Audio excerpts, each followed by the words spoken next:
2 महीने के लिए कहीं चले जाओ, 2 या 3 महीने के लिए कहीं चले जाओ, जाकर छुप जाओ, तो भी तुम्हारे परिवार के जो लोग हैं, तुम कहीं चले भी जाओगे, जिस परमात्मा ने तुमको जन्म दिया है, पेट भो भरता है, तुम गए भी तो वो व्यवस्था कर देगा। ये हमारा भ्रम है, और इस भ्रम में हम जी रहे हैं कि हम हमारा पेट भर रहे हैं, या हमारे बच्चों का पेट भर रहे हैं, या मेरे बच्चों को मैं लेकर चल रहा हूं, मेरे बच्चों को मैं कुछ दे रहा हूं, या मैं प्रदान कर रहा हूं। तो ये आपका भ्रम है, केवल भ्रम।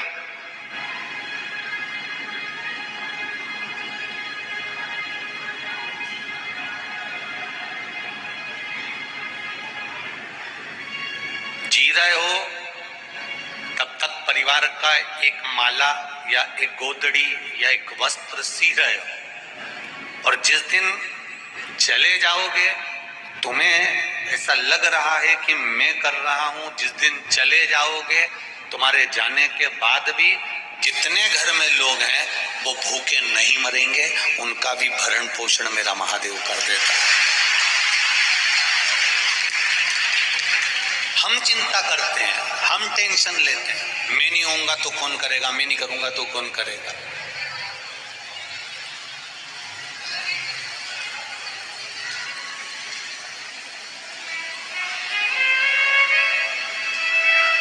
एक जगह की बात आपको बताएं, सत्यता की बात है। एक बार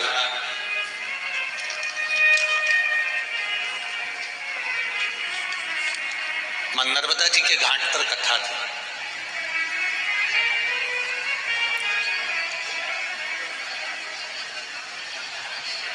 और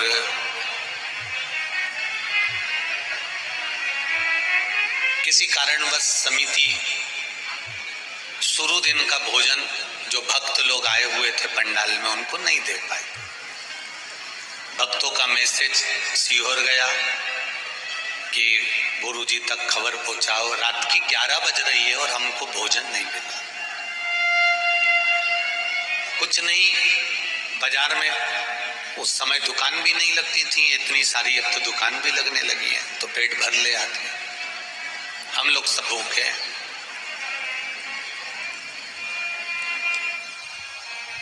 समीर जी आशीष जी को फोन करे, आशीष जी आकाश को बोले, आकाश हमारे पास आया, कहा गुरुजी वो रात्रि हो गई है, 10:30 पौने 11 बज रही है, भोजन की व्यवस्था नहीं। समिति क्या कर रही है, हमारा दूसरे दिन से चालू होगा, आज हम व्यवस्था नहीं कर पाए। अब इतनी पब्लिक, बच्चे छोटे छोटे भूखे रहे। हमने आकाश से कहा है काम करो, ये तो वही कथा हो गई जो हम कथाओं में कहते हैं कि तुम नहीं रहोगे तो भी तो भगवान पेट भरेगा। कोई जरूरी है कि समिति भोजन देगी तभी इनका पेट भराएगा। हमने कहा चालू करो, श्री शिवाय नमस्तुभ्यम। ये इसी 2-3 साल के अंदर की ही बात आपको बता रहे हैं, पर स्थान का नाम इसलिए नहीं लेना चाहते कि किसी समिति का नाम खराब हो, इसलिए हम उसको बोलना नहीं चाहते। अब करो जाप श्री शिवाय नमस्तुभ्यम। आकाश ने माइक लिया और कह दिया नाम जाप करो। अब भूखे तो हो, भजन करने में क्या जाता है। ये कथा अगर वो गांव के लोग भी सुन रहे होंगे तो उनको ज्ञात होगा कि हमने पहले दिन का भोजन नहीं दे पाए थे, तो भोजन एक लोडिंग ऑटो में भरकर 68 किलोमीटर दूर से कोई गांव का व्यक्ति भरकर पूरी और सब्जी लाकर खिलाकर गया।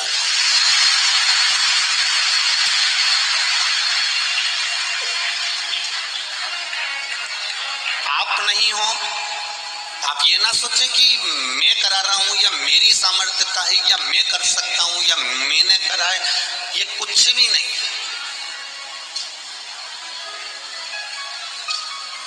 आप आओगे तो भी कथा होगी, नहीं आओगे तो भी कथा होगी। सीहोर वाला महाराज रहेगा तो भी कथा होगी, नहीं रहेगा तो भी कथा होगी।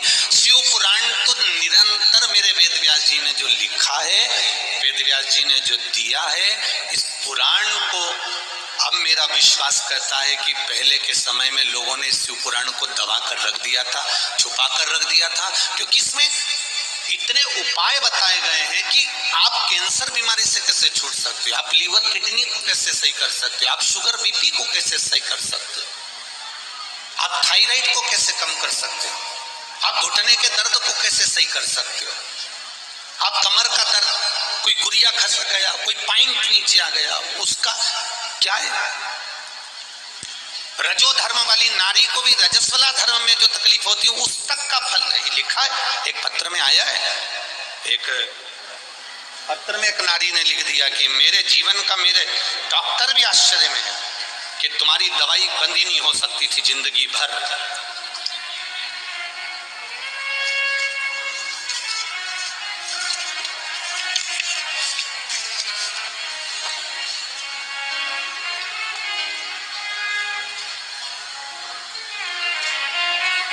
शालिनी अंकित राय, झांसी उत्तर प्रदेश से आए।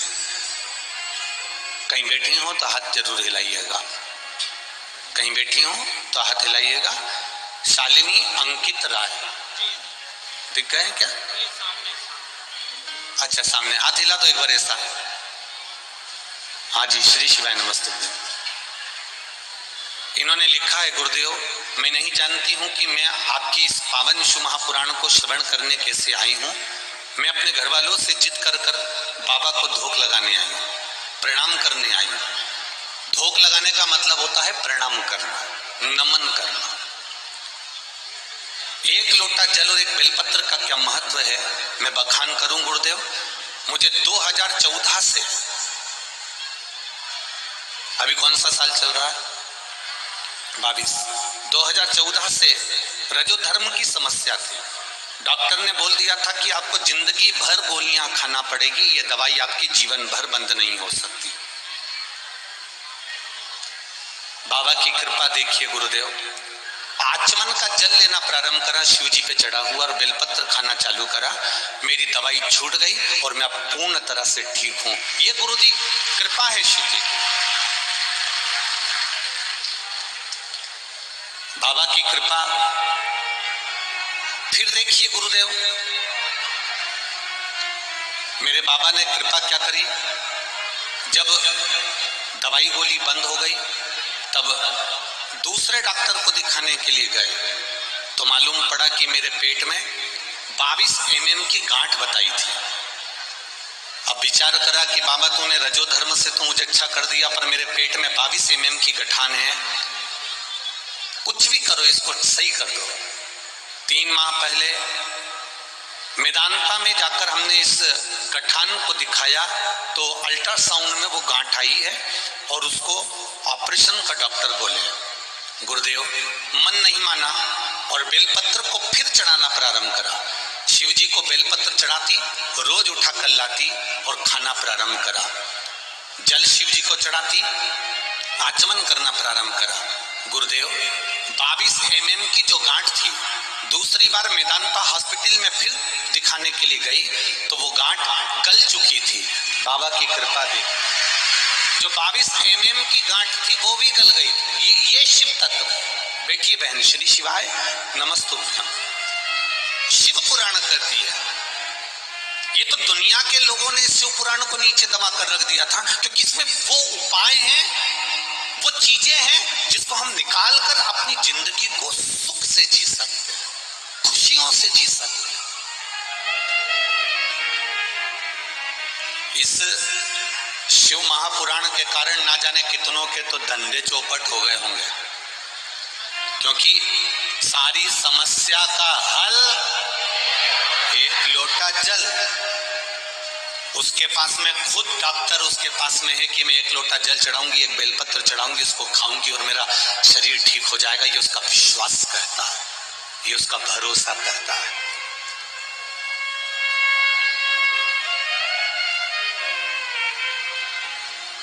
जिन नारियों को संतान नहीं होती, ये पत्र पढ़े, बच्चे का फोटो लगाया है, निधि पांडे, 4 साल से संतान नहीं थी। कहीं बैठी हो निधि जी पांडे, कल्याणपुर से हैं। जहां कहीं बैठी हो निधि जी, दोनों हाथ हिलाइएगा एक बार।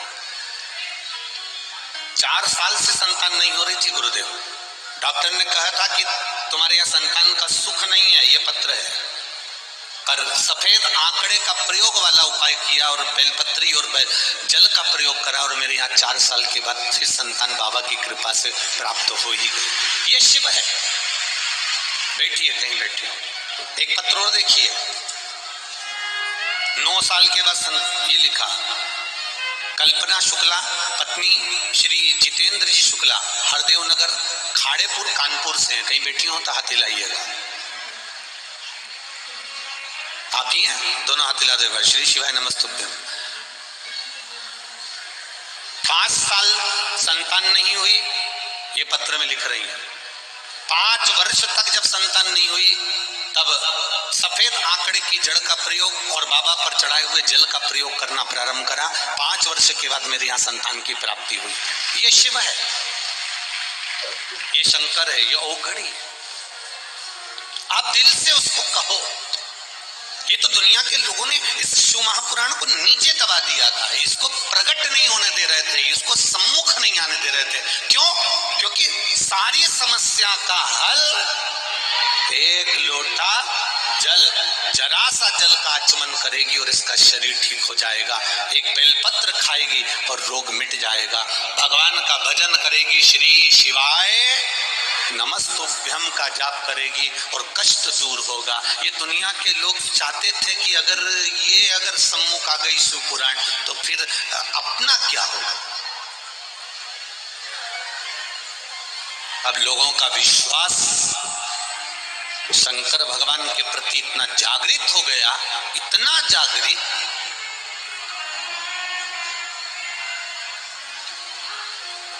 अभी कल की या परसों की बात है, एक बूढ़ी अम्मा चली आ रही, पुलिस वालों ने, जितने भी पुलिस कर्मी लगे हुए थे, उन्होंने उसको रोका, फिर भी वो तो अंदर घुसी आई।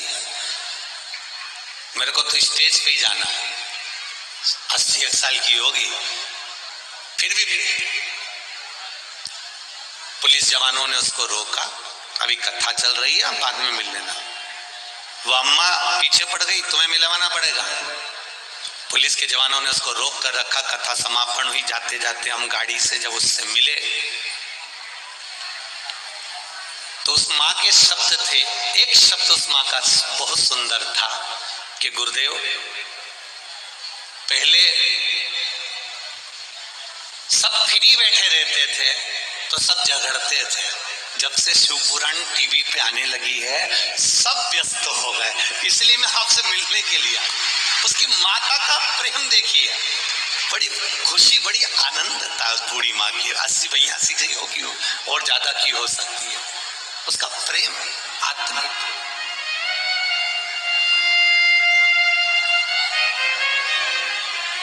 आपका विश्वास जागा है शंकर के प्रति, और जिस दिन भगवान शिव के प्रति पूर्ण भरोसा जाग जाता है, भगवान शिव के प्रति पूर्ण भरोसा केंद्रित हो जाता है, तो जीवन का एक आनंद उत्पन्न हो जाता है।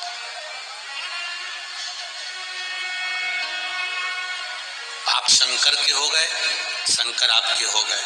आप जरा विचार करिए, शिव जी का एक नाम महामृत्युंजय है,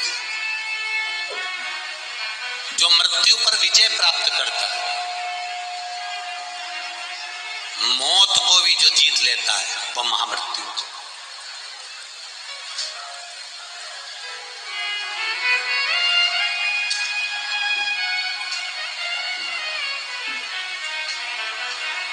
किसी ने पूछा, गुरुदेव, इतनी कोरोना महामारी में मौतें हुई हैं, उस समय पर देवाधिदेव महादेव भगवान शंकर, कई लोगों ने अपने पुत्र के लिए, कोई ने अपने पति के लिए, कोई ने अपनी पत्नी के लिए, कोई ने अपने बेटे के लिए, कोई बेटी के लिए महामृत्युंजय का अनुष्ठान भी करवाया, पूजन भी करवाया।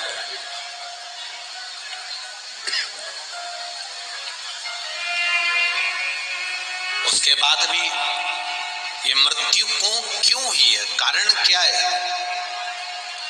हम उनसे कहना चाहेंगे, शादी में जाना रहता है तो पहले से तैयारी करना पड़ती है। बोलो री जीजियो, सही है कि गलत है? तुम्हारी बहन के घर शादी में जा रहे हो तो आपको कम से कम 2 घंटे 3 घंटे, आप मत करो 4 दिन पहले तैयारी, पर 2-4 घंटे पहले तो करोगी कि बैग में सामान रख दूं, साड़ी रख दूं, सामान रख दूं, उसको देने के लिए लिफाफा रख दूं, उसको देने के लिए कपड़ा रख दूं, उसकी साड़ी रख दूं, उसका सामान रख दूं। कथा में आने से पहले तुमने तैयारी करी है। 9 बजे कथा चालू होगी, 5-6 बजे से घर से निकली हो, इतनी जल्दी तो तुम जिंदगी में कहीं नहीं गई होगी।